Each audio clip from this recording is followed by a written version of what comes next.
कहानी एक छोटे से गांव की है जहां हर सुबह सूरज धीमे धीमे उगता था और बच्चों की हंसी हवा में तैरती थी।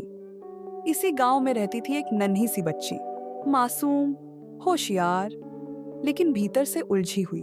उसके दिन का हर हिस्सा जैसे दौड़ में बदल गया था। सुबह उठकर स्कूल जाना, फिर होमवर्क, उसके बाद ट्यूशन और फिर प्रतियोगिताएं।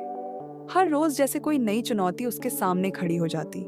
वो थक गई थी, परेशान और हार मानने के कगार पर। एक दिन आंसुओं से भीगे चेहरे के साथ वो अपने पिता के पास पहुंची। धीमी आवाज में बोली, पिताजी, ये सब क्यों? हम क्यों पढ़ते हैं, क्यों मेहनत करते हैं, जब हर बार नई परेशानी सामने आ जाती है?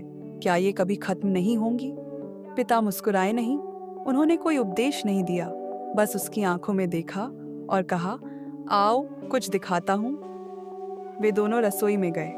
पिता ने चूल्हे पर 3 बर्तन चढ़ाए। एक में रखा आलू, दूसरे में अंडा और तीसरे में कुछ कॉफी बीन्स।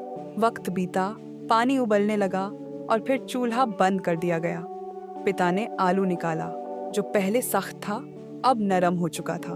फिर निकाला अंडा, जो बाहर से नाजुक था अब अंदर से सख्त हो चुका था। और आखिर में उन्होंने उस तीसरे बर्तन की ओर इशारा किया जहां कॉफी बीन्स ने सिर्फ खुद को नहीं बदला था, बल्कि पूरे पानी को महका और रंगीन कर दिया था। उन्होंने बच्ची की ओर देखा और बोले, बेटी, जिंदगी की समस्याएं भी उबलते पानी जैसी होती हैं। कुछ लोग आलू जैसे होते हैं जो पहले मजबूत लगते हैं पर मुश्किलें आते ही टूट जाते हैं। कुछ लोग अंडे जैसे, जो बाहर से सख्त दिखते हैं पर अंदर से कठोर हो जाते हैं, भावनाओं को खो देते हैं। पर कुछ लोग कॉफी बीन्स जैसे होते हैं जो हालातों को बदल देते हैं, मुश्किलों को अपने ऊपर हावी नहीं होने देते, बल्कि उन्हें प्रेरणा का जरिया बना लेते हैं। फिर उन्होंने पूछा, अब तुम बताओ बेटी, तुम क्या बनना चाहती हो, आलू, अंडा या कॉफी बीन्स? लड़की मुस्कुराई। उसकी आंखों में चमक थी। उसे समझ आ गया था, कठिनाइयां आएंगी, बार बार आएंगी, लेकिन वो ये तय कर सकती है कि वो उनका सामना कैसे करेगी। हर चुनौती एक मौका है खुद को साबित करने का और दुनिया को बदलने का।